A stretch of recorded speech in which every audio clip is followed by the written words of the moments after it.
people show up to hear about our work in reproductive biology. So I'd like to start off the session by introducing the first speaker, and I think she's going to introduce herself.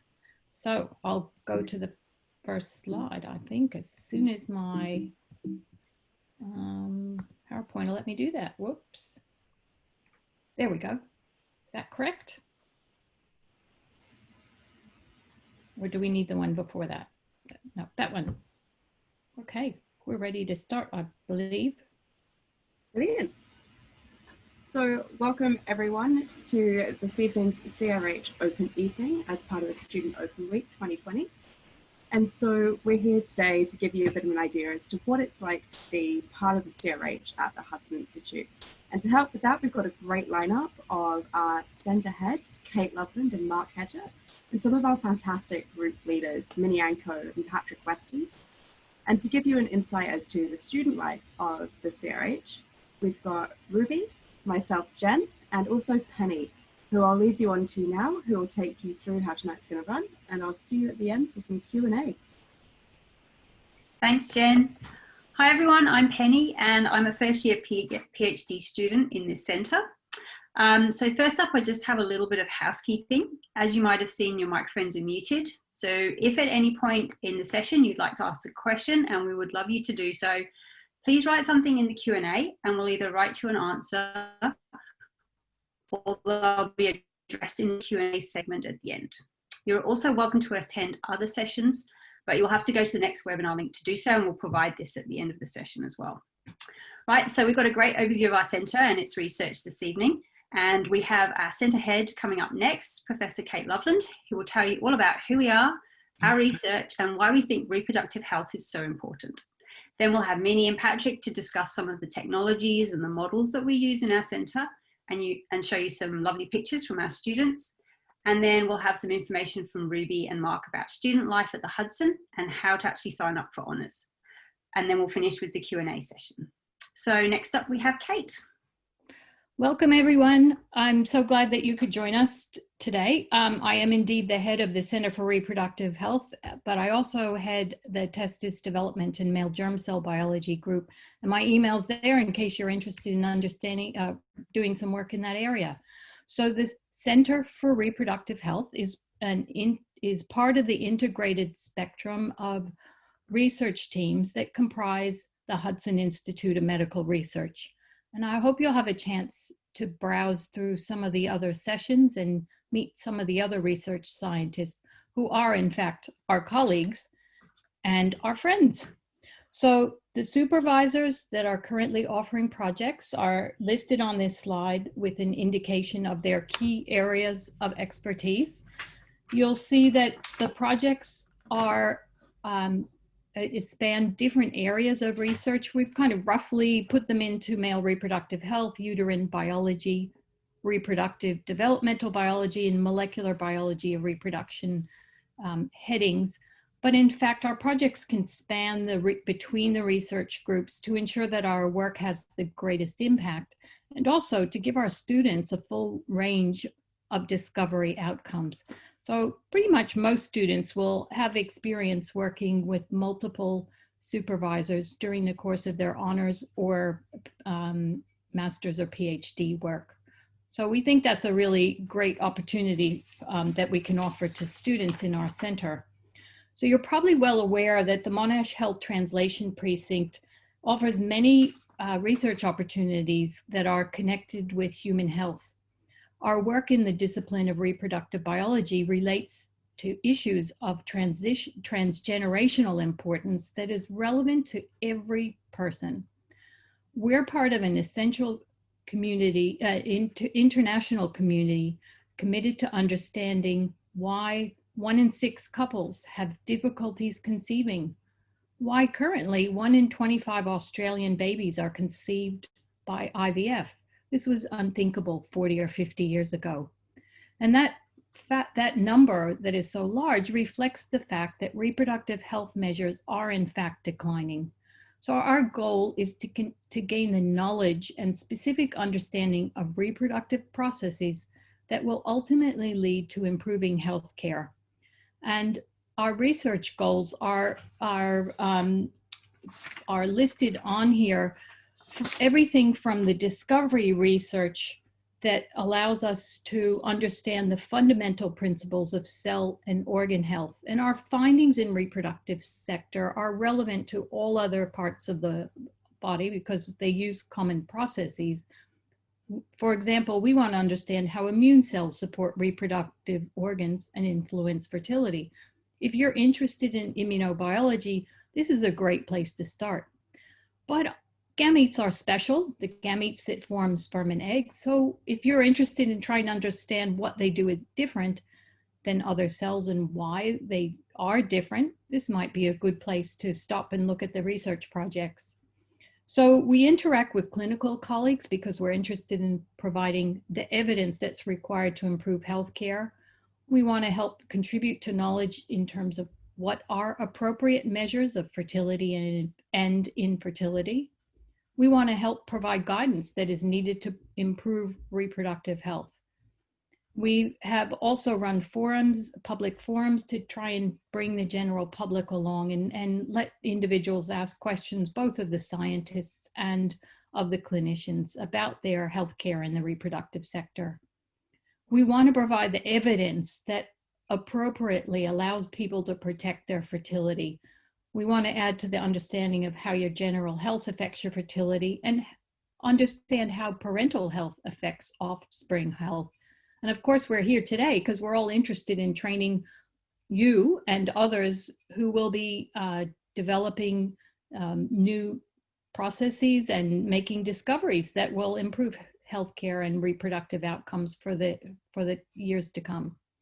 So research training at the Hudson will offer you a qualification that demonstrates your skill in biomedical research, but importantly, in working with our really integrated and friendly team, your critical thinking, writing, and speaking skills will all have a chance to get a workout, and you should come away with a new confidence in your own capacity.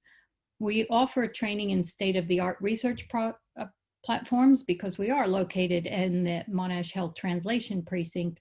And I think most importantly for all of us, we're dealing with colleagues who are dedicated to improving human health and well-being. And I urge you to get to know some of us and to understand how you might be able to contribute to this effort with your research training. So I'd like to hand over now to some of our other scientists, Minnie Anko and Patrick Western. So at the Center of Reproductive Health, we really address these key questions in reproductive biology using a range of different models. And here you actually see a picture of data that our students have produced. So if you are a student in our center, you actually will be part of generating state-of-the-art data using very old modern research methods. And we study also reproductive health at all levels, so from the tiny molecules to whole organisms. So here on the left, you can see, left down corner, you can see, for instance, data from next generation sequencing experiments. So we study DNA and RNA molecules, and we try to understand how they contribute to coding of our reproductive health. So we offer projects where you could be part of generating the sample that is used to be sequenced, but you could also be part of analyzing the data and actually conduct completely computational projects. We also then, some of these findings we study in vitro models. That means we might isolate individual molecules and study them in the test tube, or we might do single molecule resolution studies on looking where these molecules are located in the cell or what they are doing. And these studies we do in different kinds of models. So we might be culturing cells in a tissue culture dish. We also culture things that are called organelles. They are like mini organs, or we use tissues isolated from whole organisms. And Patrick will explain a little bit more about these beautiful images that are on the slide. So you can see here on the right-hand side a number of images which are generated through some of the high-end imaging approaches that we can have. So you can see, for example, near the top on the right-hand side, a blue and red image where we've created a three-dimensional image through a developing egg, for example.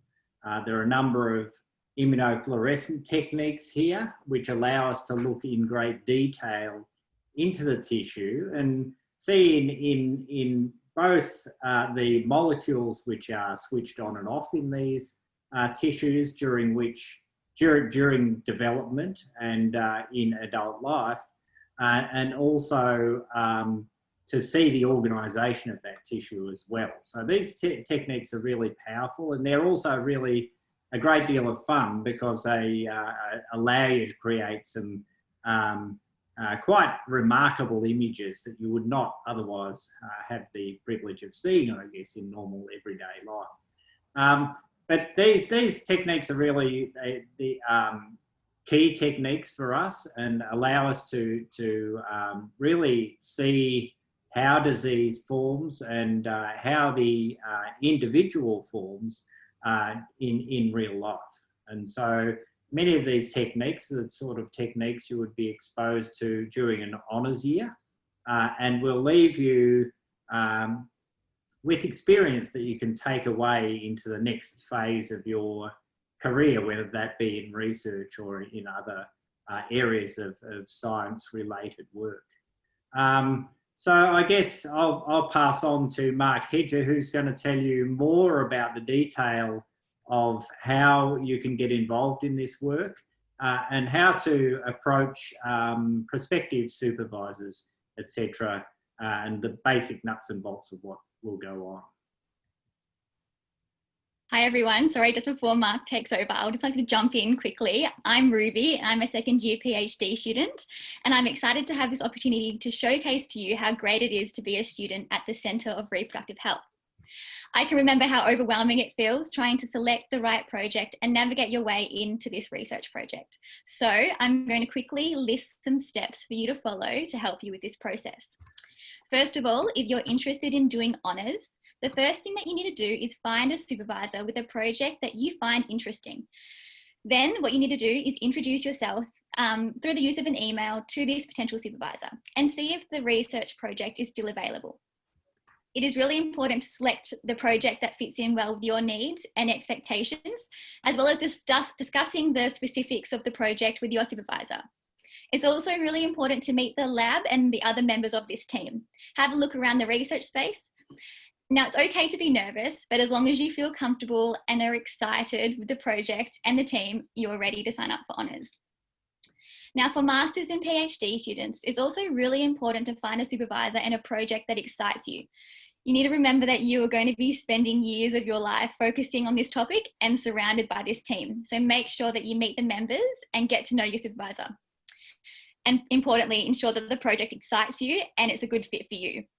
Now, the application process is online and it's quite a long procedure, so don't leave it to the last minute.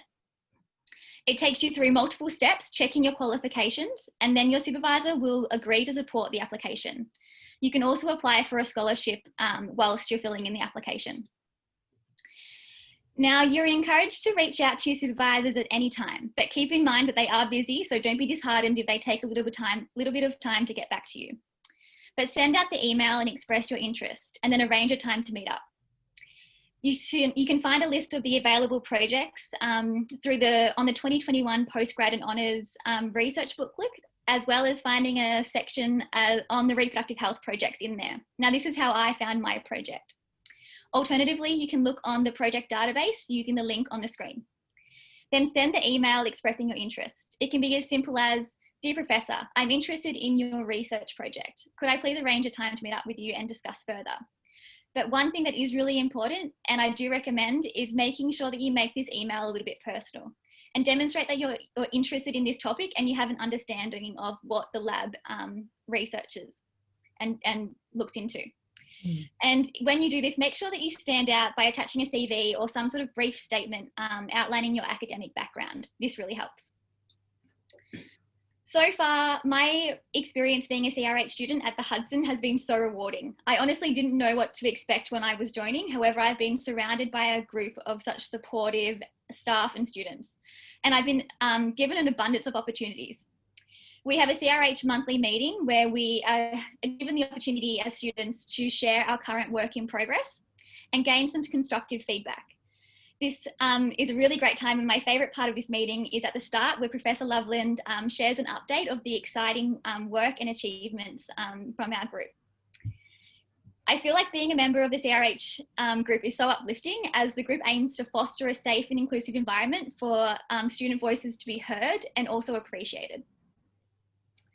Now, in addition to this, we also have the Hudson Institute Student Society, or HIS, and HIS creates opportunities for students from the various research groups to come together and support each other in both academic and social events.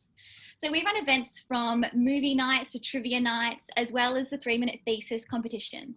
And this is an opportunity which platforms and gives you a platform to communicate your thesis in under 3 minutes. HIS has been one of the most enriching aspects of being a student at the Hudson. It creates a safe space for us to network, share ideas, and support each other.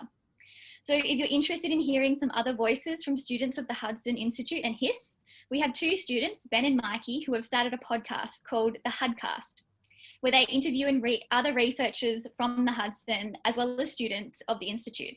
You can find the link on the screen below, or of course, search for them in Spotify or Apple Music.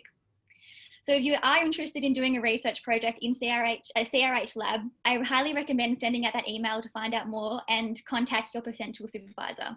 Also, keep your eye out for a link that will be sent around to give you the opportunity to join in on a CRH Zoom chat in the coming weeks and have a discussion with other members of CRH.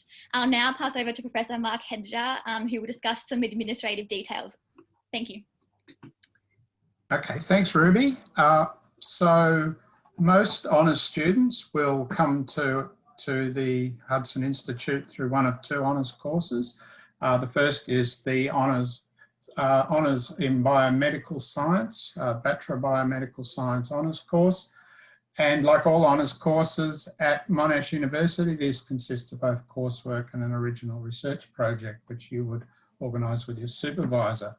The qualifications for this is you have to have a credit average or better overall in your 3rd year biomedical subjects, which needs to be from Monash or from a GO8 university. So you can come from another university to do your honours here. For those students who are from non-GO8 universities, there's a slightly higher bar, but still in the credit range to become eligible to apply to do honours at Monash University and at the Hudson Institute.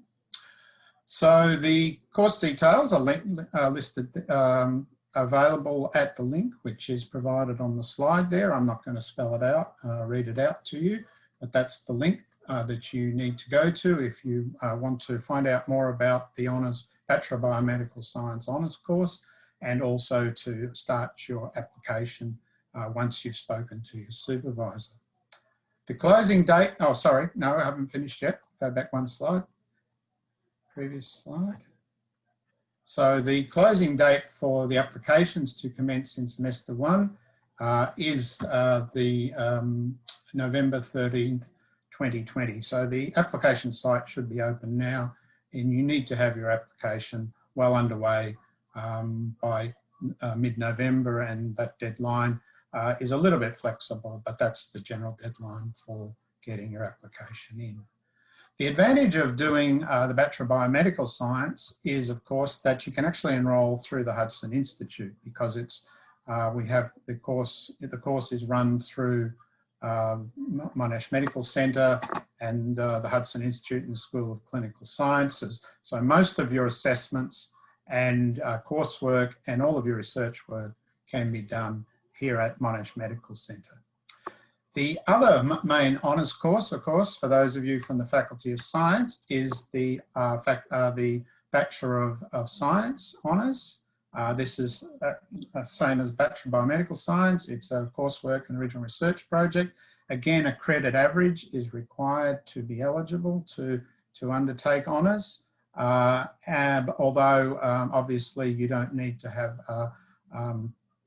credits in biomedical subjects in order to be eligible to do the Bachelor of Science honours. Again, students from other institutions can apply and will qualify, and again, a mid-credit average is usually essential to be accepted into the course for those students from non-GO8 universities. Again, the course details and the links to applications are there on the link on the slide.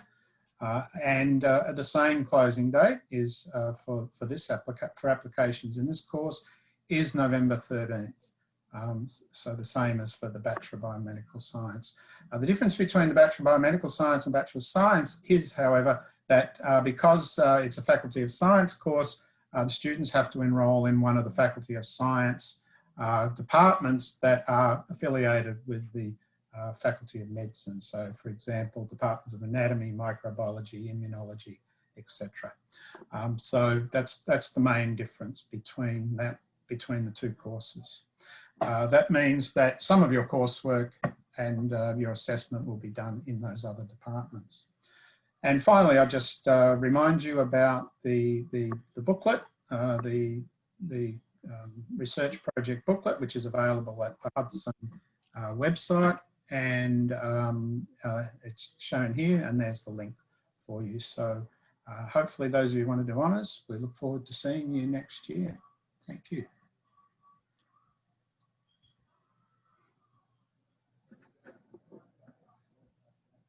So I think now we have a question and answer session. Kate, I believe, or are you going to be chairing this? Is that? I think we have, I just want to announce too, if you want to attend the next session, it'll start at 7 o'clock.